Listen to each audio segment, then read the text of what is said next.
আসসালামু আলাইকুম বন্ধুরা। আজকের ভিডিওতে দেখাবো ইমোতে কাউকে কিভাবে খুব সহজে ব্লক করবে। সো আর দেরি না করে চলুন ভিডিওটি শুরু করা যাক। সো এর আগে বলে রাখি, আপনারা যদি আমাদের চ্যানেলে নতুন হয়ে থাকুন তাহলে এখন এই চ্যানেলটি সাবস্ক্রাইব করে দিয়ে পাশে থাকা বেল আইকনটি বাজিয়ে দিন, যাতে পরবর্তীতে এরকম নতুন নতুন ভিডিও আপলোড হওয়ার সাথে সাথেই সবার আগে আপনি পেয়ে যান। সো এই জন্য আপনাদের ইমো আইডিটা ওপেন করে নেবেন, দেন এরপর এখান থেকে যে কোনো একটা আইডি সিলেক্ট করে নেবেন,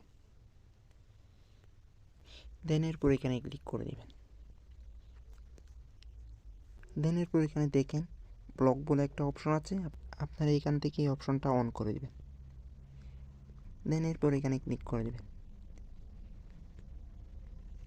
দেন এখানে ক্লিক করে দেওয়ার পর আপনি যেই আইডিটা ব্লক করতে চাচ্ছেন সেটা কিন্তু ব্লক হয়ে যাবে। আসসালামু আলাইকুম বন্ধুরা, আজকের ভিডিওতে দেখাবো ইমো থেকে কাউকে ব্লক করার পর আনব্লক করতে চাইলে কিভাবে খুব সহজে আনব্লক করতে পারবেন। সো এই জন্য আপনারা চলে যাবেন আপনাদের ইমো অ্যাকাউন্টে। দেন এরপর এখান থেকে উপর লাইনে ক্লিক করে দেবেন।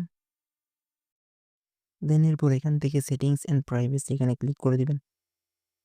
দেন এরপর এখানে দেখতে পাচ্ছেন ব্লক লিস্ট বলে একটা অপশন আছে, আপনারা এখানে ক্লিক করে দিবেন। দেন এরপর এখানে দেখেন আপনি যাকে ব্লক করেছেন সব ব্লক লিস্ট কিন্তু এখানে আছে। আপনি এখান থেকে যে অ্যাকাউন্টটি আনব্লক করতে চান সেটি কিন্তু আপনি খুব সহজেই এখান থেকে আনব্লক করতে পারবেন। এর জন্য আপনারা এখানে আনব্লক অপশন দেখতে চান, আপনারা এখানে ক্লিক করে দিলেই খুব সহজে আনব্লক হয়ে যাবে।